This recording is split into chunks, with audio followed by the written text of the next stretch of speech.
하나님께서 쓰시는 사람이라고 하는 제목으로 은혜의 말씀을 함께 나누기를 원합니다. 우리 하나님의 일하심의 모습을 보게 되면, 하나님의 일하시는 방식을 우리가 보게 되면 참 다양합니다. 좀 독특한 모습들도 있고요. 하나님께서는 성경에서 정말 나는 하나님 그렇게 하기 싫습니다라고 하는 사람을 하나님께서는 끝까지 붙잡고 결국에는 그를 사용하여 주시는 모습을 보게 됩니다.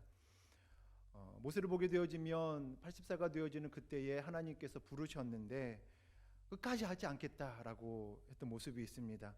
하지만 하나님께서는 결국 그를 들어서 사용하여 주셨던 것이죠. 모세가 40이 되던 그때에는 오히려 더 혈기가 왕성하고 힘있고 권위있고 능력 있는 모습이었지만, 오히려 그때는 광야로 가서 준비하게끔 만드셨던 모습이 있습니다. 우리가 믿음의 생활들을 하게 되다 보면 이제 다 되었습니다, 나는 준비가 되었습니다 라고 고백하는 그때에 하나님께서는 도리어 아직 멀었다라고 말하는 때들이 있습니다. 반대로 또 어떤 때는 정말 내가 실패하고 낙심하고 넘어져 있고 좌절했던 그 모든 순간 가운데 하나님께서는 오셔서 도리어 칭찬하시는 때가 있는 것이죠. 그리고 지금이 준비되어진 그때다라고 말씀하시면서 실패의 시간들을 도리어 유익한 모습으로 바꾸실 때가 있습니다. 하나님의 방법은 우리가 참 어찌 보면 참 종잡을 수가 없는 그런 모습들도 있습니다. 내가 다 준비되었다라고 하면 오히려 준비되지 않은 것일 수도 있으니 겸손하라라고 하는 의미가 될 수도 있겠고요. 나는 부족하고 나는 실패했고 나는 아무것도 아닙니다라고 고백하는 그때에 도리어 하나님께서는 준비된 때다라고 말씀하시는 모습이 있습니다. 그렇기 때문에 우리가 혹시나 하나님께서 나를 사용하여 주실지도 모르기 때문에 도리어 너무 절망할 필요도 없다라고 하는 것입니다. 하나님께서 태풍 가운데에서도 폭우 가운데에서도 도리어 하나님께서는 쓰시겠다라고 하면은 담대하게 쓰시고요. 뜨거운 햇살이 가득하고 찬란한 날의 시간 가운데에서도 하나님께서는 또 그 햇살 또한 사용하실 수가 있는 분이신 것이죠. 하나님께서 사용하시겠다라고 한다면 모두가 어떤 것이든 하나님의 도구가 될 수 있다라고 하는 것입니다. 더욱이 정말 놀라운 것 중에 하나는 선한 사람을 하나님께서 쓰시는 것은 어쩌면 너무나도 당연한 모습으로 여겨지기도 하지만 도리어 악한 자들을 하나님께서는 쓰시기도 한다라는 것입니다. 하나님의 뜻을 이루시기 위해서 하나님 악한 자를 사용하실 때도 있다라는 거예요. 하나님의 일하심, 하나님의 예측을 우리가 감히 따라갈 수가 없는 것입니다. 인간의 판단을 가지고 이것이다 저것이다 결론을 내릴 수가 있는 문제가 아님을 우리는 생각하게 됩니다. 하지만 이것 또한 우리로 하여금 귀한 소망을 갖게 하여 주십니다. 아무리 내가 부족하다 할지라도 하나님께서는 사용해 주신다라고 하는 것입니다. 하나님의 일은 정말 다양한 방식으로 또 하나님의 독특한 일관성을 가지며 나아가고 계십니다. 하나님의 일하심에 대해서 우리가 공통점을 굳이 찾아보게 된다면 하나님께서는 사람을 통해서 일하신다라고 하는 것입니다.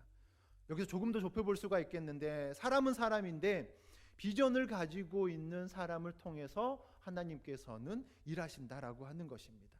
여기서 조금 더 축약을 시켜볼 수가 있겠는데, 비전을 놓고 기도하며 나아가는 자를 하나님께서는 사용하신다라는 것입니다. 사람을 통해서, 비전을 가진 자를 통해서, 기도하는 사람을 통해서 하나님께서 일하신다라는 것입니다. 우리가 한나의 이 상황들을 보면서 그 말씀을 더욱더 깊이 묵상하기를 원합니다. 차례대로 함께 살펴보겠습니다. 첫째로, 하나님은 사람을 통해서 일하신다라는 것입니다. 하나님께서는 직접 하실 수도 있으신 분이십니다. 전지전능하시고 온 천하 만물을 만드신 하나님께서 못하실 것이 뭐가 있겠습니까? 그런데 하나님께서는 정말 특이하게 사람을 통해서 일하신다라는 것이죠. 하나님은 사람을 통해서 직접 일하시는 경우를 잘 보지 못합니다. 산업계에서도 지금 우리가 현 시대를 살아가면서 정말 하루하루가 다르게 세상은 변합니다. 예전부터 예견되었던 고용이 없는 성장이라고 하는 때를 우리가 마치 피부로 정말 실감하면서 느끼는 때가 되었습니다. 요즘 마주하고 있는 생성형 인공지능, 생성형 AI에 대해서 사람들이 이야기를 많이 하게 됩니다. 정말 우리 삶에 너무나도 깊이 가까이에 들어와 있습니다. 이전에는 단순하고 반복적인 일들만 어떤 인간만이 할 수 있었던 그런 상황들이 아닌 단순하고 반복적인 일들을 이제 기계들이 맡아서 해왔습니다. 그런데 순수하게 정말 사람만이 가치를 판단하고 창작하고 또 이런 영역까지 이제 인공지능이 들어와 버렸다라고 하는 것입니다. 음악도 만들고 글도 만들고 그림도 그리는 시대가 되었습니다. 이제 기업들은 가능하면 사람을 쓰지 않으려고 하는 시대가 되어버렸습니다. 사람 한 명을 교육하고 관리하고 하는 그 비용보다 불평하지도 않고 지치지도 않는 인공지능을 도입하면서 나아가는 때가 되었습니다. 너무나도 당연한 모습으로 여겨지지만 식당의 키오스크를 우리가 보게 됩니다. 사람을 쓰지 않아요. 이제 우리가 직접 손님들이 직접 음식을 주문하고 결제까지 그 자리에서 다 하게 됩니다. 누가 먼저 주문했고 주문이 잘못 들어갔고 이런 경우들을 이제 큰 실수를 줄어들게 만들어 버립니다. 머지않아서 우리가 잘 알고 있었던 인간 창작의 시기를 훨씬 더 깊이 인공지능이 차지하게 될 것이다라고 말합니다. 그 자리를 사람들이 내어줄 수밖에 없다라고까지 말합니다. 근본적인 이유 중에 하나가 무엇이냐면 역설적이게도 사람들이 사람을 믿지 못하는 시대가 되어버렸다라고 하는 것입니다. 사람은 감정에 휘둘리고 또 컨디션에 따라서 또 때로는 실수하기도 마련이고요. 이기적인 욕심으로 인해서 조직에 큰 피해를, 큰 손해를 입히기도 한다라는 것입니다. 기업의 입장에서 보게 되어지면 사람이라고 하는 변수가 가장 불확실한 리스크가 되는 셈이 되어버렸다라고 하는 것입니다. 비용이 너무 많이 들고 차라리 감정 없고 완벽한 기계를 쓰는 것이 훨씬 더 생산적이다. 이런 얘기들을 듣게 되는 것이죠.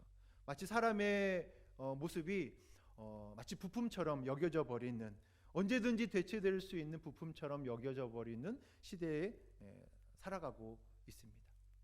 이 질문을 우리가 조금 더 바꾸어서 생각하게 되어지면 거룩하신 하나님의 입장에서 볼 때에 우리 인간을 바라보실 때 과연 어떠하실까라고 하는 질문을 우리도 함께 생각하게 됩니다.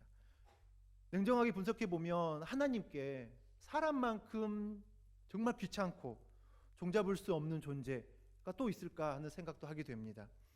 하나님은 전능하신 그 말 한마디로 세상을 창조하셨고요. 정말 굳이 말을 안 듣고 사고만 치면서 살아가는 사람을 붙들고 일할 이유가 없으시다라고 하는 것입니다. 우리는 하나님의 명령을 어기는 정도에서 그치는 것이 아니라 하나님을 속이려 들고 끊임없이 어떤 반역의 길, 이렇게 하나님을 저항하는 길 가운데 살아가는 존재들 아니겠습니까? 효율성을 따지게 되어진다면 우리는 이미 하나님 앞에서도 폐기되었어야 마땅할 그런 존재가 되는 것입니다. 하지만 하나님은 세상의 방식과는 전혀 다른 모습으로 우리의 삶을 이끌어 가십니다. 세상은 효율이 떨어지면 사람을 버리지만 하나님은 아무리 귀찮고 말을 듣지 않는다 할지라도 끝까지 사람을 통해서 일하십니다. 완벽한 기계를 부르시는 것이 아니라 허물 많고 깨어지기 쉬운 우리를 변화시켜서 하나님의 동역자로 삼아주시는 것이 하나님의 방식이다라고 하는 것이죠. 세상은 너가 아니어도 너를 대체할 수 있는 기계가 많다라고 말하지만 하나님께서는 비록 너가 부족하지만 오직 너여야만 이 일을 감당할 수 있다라고 말씀하여 주시고 우리를 부르고 계시는 것이죠. 또한 우리의 어떤 믿음의 공동체 안에서도 마찬가지입니다. 하나님께서 그렇게 귀하게 여긴 이들을 우리 또한 함께 믿음의 모습으로 함께 사랑하며 격려하며 나아가야 될 줄로 믿습니다. 본문의 말씀 가운데에서 한나의 이야기를 살펴보기를 원합니다.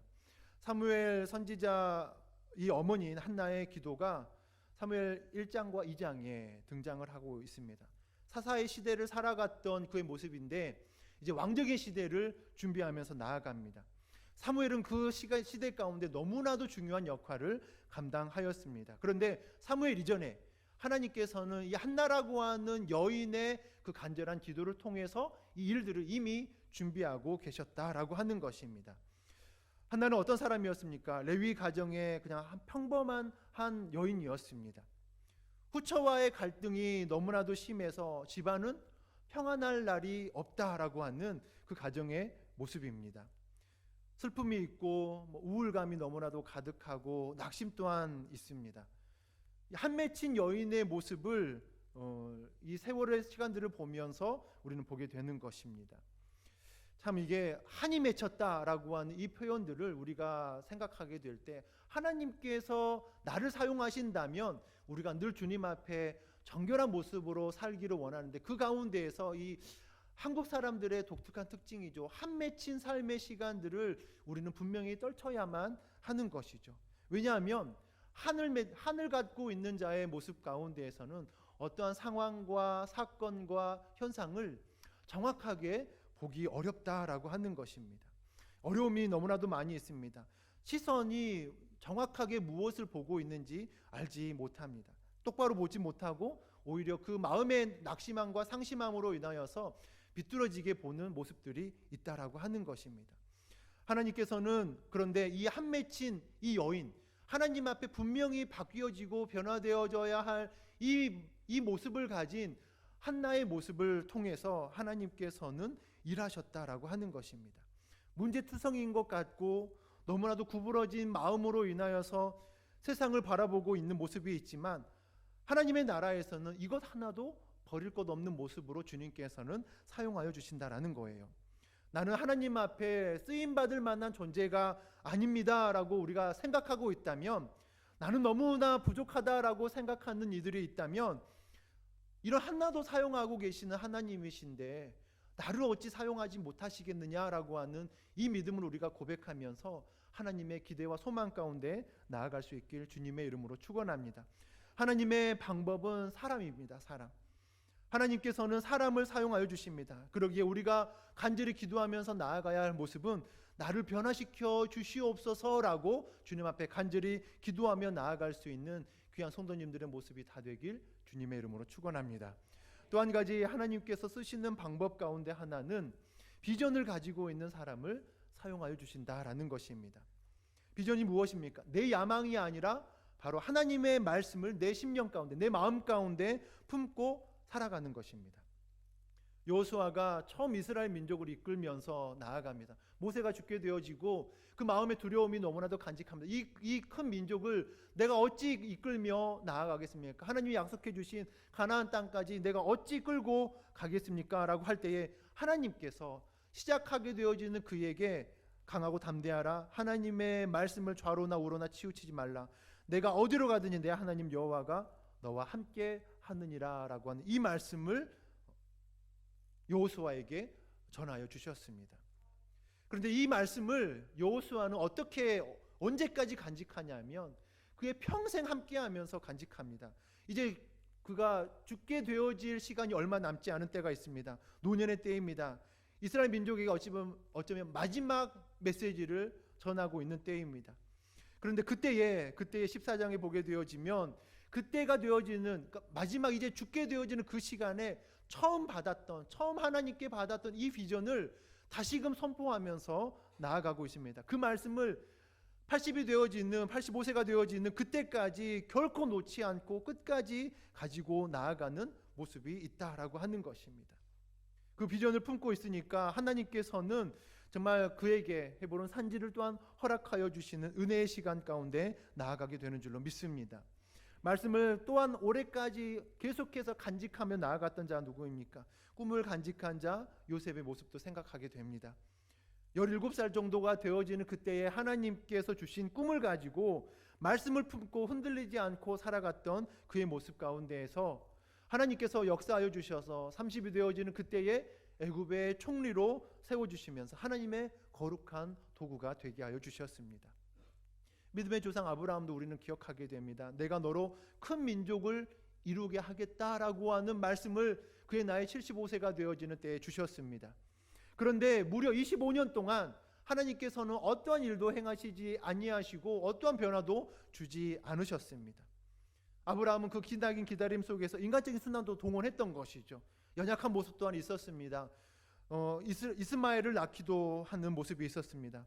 하지만 하나님 안에서 하나님의 그 약속의 시간들을 끝까지 간직하면서 내 언약은 내 몸에서 날 이삭과 함께 세울 것이다 라고 하는 그 말씀을 가지고 나아가며 자신의 생각을 버리고 하나님의 약속만을 비전을 품고 나아갔던 자의 모습이 있습니다. 자신의 능력이 완전히 끝나버린 것 같은 100세가 되어지는 그 시간 가운데 아들을 얻은 것은 나의 가능성을 믿는 것이 아니라 하나님의 신실하심만을 붙잡고 나아가는 것, 우리에게 다시금 보여주고 있는 것이죠. 한나의 모습에서도 마찬가지입니다. 그녀는 어떤 비전을 품고 있었습니까? 자식이 없는 고통이 얼마나 컸겠습니까? 그녀에게 이 문제를 풀 수 있는 유일한 방법은 하나님밖에 없다라고 하는 이 어찌 보면 정말 단순한 비전을 그의 삶의 시간 가운데 가지고 있었습니다. 11절의 말씀 가운데서 만군의 여호와여, 만일 주의 여종의 고통을 돌보시고 나를 기억하사 아들을 주시면 내가 그의 평생의 그를 여호와께 드리겠습니다 라고 고백하고 기도하며 나아가고 있습니다. 내 삶의 문제를 해결할 수 있는 분은 오직 하나님밖에 없다라고 하는 그 은혜를 고백하고 있습니다. 우리는 세상 가운데서 쓸 수 있는 카드가 참 많습니다. 이것도 해보고 저것도 해보고, 그러다가 우리가 쓰는 그 표현 가운데 하나가 이제 기도나 해보자 라고 말하면, 이제 기도나 해보자. 기도를 최선의 카드로 쓰지 않고 마지막 카드로 생각하고 있다라는 거예요.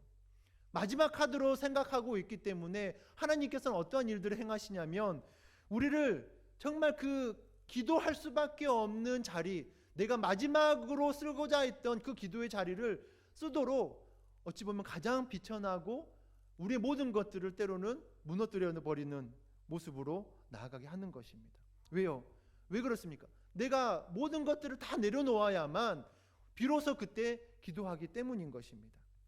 오히려 내가 쓸 수 있는 카드가 많으면 많을수록 우리는 영적으로 더 큰 손해를 입을 수도 있다라는 것이에요.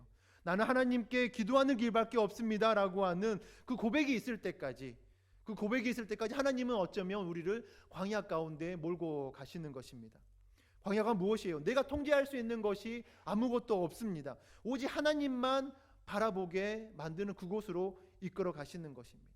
하나님을 만날 그 장소로, 어찌 보면 이 기도의 시간들로 인한 하나님의 비전을 확실하게 세우며 나아갈 수 있는 이 기도의 시간들을 통해서 하나님께서는 일하시는 줄로 믿습니다. 우리의 신앙의 모습에서도 마찬가지입니다. 정말 내가 만질 수 있는, 내가 쓸 수 있는 하나님의 능력과 은혜 가운데 나아갈 수 있는 이 시간 가운데 이 기도의 시간들을 선택하면서 나아가도록 하나님께서는 원하고 계시는데, 나의 모든 것들을 다 내려놓고 오직 하나님만 바라볼 수 있는 믿음의 모습으로, 하나님의 비전은 우리에게 허락하여 주신 약속의 말씀입니다. 다른 길 찾지 않고 오직 하나님 앞에 엎드리며 나아갈 수 있는 거룩한 믿음의 사람들이 다 되길 주님의 이름으로 축원합니다. 마지막으로 세 번째로 하나님께서 쓰시는 사람은 비전을 가진 자, 그리고 그 중에서도 비전을 가지고 하나님께 기도하며 나아가는 자를 쓰신다라는 것이죠. 비전만 가지고 있으면 안 됩니다. 반드시 기도의 시간까지 연결되어야만 하는 것입니다. 오늘 말씀에서처럼 한나가 처하고 있는 상황은 하나님의 시선과 하나님의 시각으로 바라본다면 그렇게 중요한 상황은 아니다라고 말할 수 있겠습니다. 한나의 상황이 더 어렵고 덜 어렵고, 이것은 어찌 보면 하나님의 관심사가 아닙니다. 하나님의 초점은 무엇이냐면 한나가 그 문제를 놓고 기도했느냐라고 하는 것입니다. 기도했다라고 하는 이 사실을 우리에게 강조하고 있는 것입니다. 우리 삶에 있어서 문제가 있다면 하나님 앞에 우리가 기도하며 나아갑니다. 그런데 문제가 크다 작다라고 하는 것은 어떻습니까? 우리의 기준입니다. 우리의 기준이요. 하나님의 시각과 하나님의 시선으로 바라본다면 이 문제의 크고 작음이 결코 하나님께는 아무런 문제가 되지 않는다라는 거예요.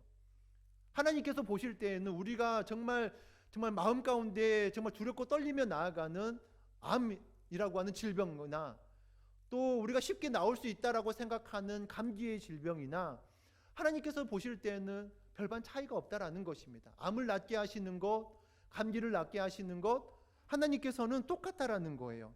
우리의 수준에서 보면 암은 너무나도 무섭고 두려운 존재이지만, 감기는 약을 먹으면 된다라고 말할 수 있겠지만, 하나님의 입장에서는 이 둘의 차이가 없다라고 하는 거예요. 중요한 것은 무엇이에요? 문제의 크고 작음이 아니라 그 문제를 놓고 기도하며 나아가고 있느냐라고 하는 것입니다. 기도는 하나님 앞에서 자신을 살피며 나아가는 시간입니다. 하나님의 관점으로 나를 바라보는 시간입니다. 기도를 하면서 나의 부족함을 온전히 깨닫게 됩니다. 그래서 누가 기도합니까? 자신의 부족함을 아는 자들이 기도합니다. 하나님 앞에 겸손으로 나아가는 자들이 기도하며 나아가는 것입니다.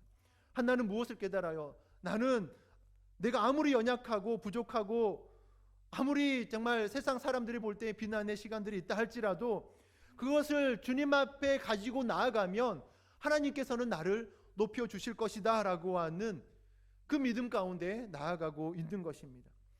우리 개인의 삶의 시간 가운데에서 들어가게 되어지면 기도의 힘으로 우리의 삶을 온전히 새롭게 하여 주실 줄로 믿습니다. 가정이 무너지고 있다면 그 가문을 다시금 일으킬 수 있는 방법은 기도인 줄로 믿습니다. 역사적으로 각 나라마다 기도 운동이 일어나는 그때에 나라가 부흥해지는 모습들을 보게 됩니다. 교회 또한 마찬가지입니다. 어느 교회가 부흥하느냐라고 했을 때에 기도하는 교회가 부흥합니다라고 분명히 말할 수도 있는 것입니다. 우리의 가정과 삶의 모습에서도 마찬가지입니다. 똑같습니다. 내 삶의 시간들의 가장 부흥의 날은 어느 때입니까? 내가 기도하며 나아가는 그때입니다. 한나의 기도문을 보면은 하나님께 기도했더니 하나님께서 나를 띄워주시더라, 세워주시더라 라고 말합니다. 2장 8절에도 동일하게 말합니다. 가난한 자를 진토에서 일으키시며 빈궁한 자를 거름더미에서 올리사 귀족들과 함께 앉게 하시며 영광의 자리를 차지하게 하시는도다 라고 말합니다.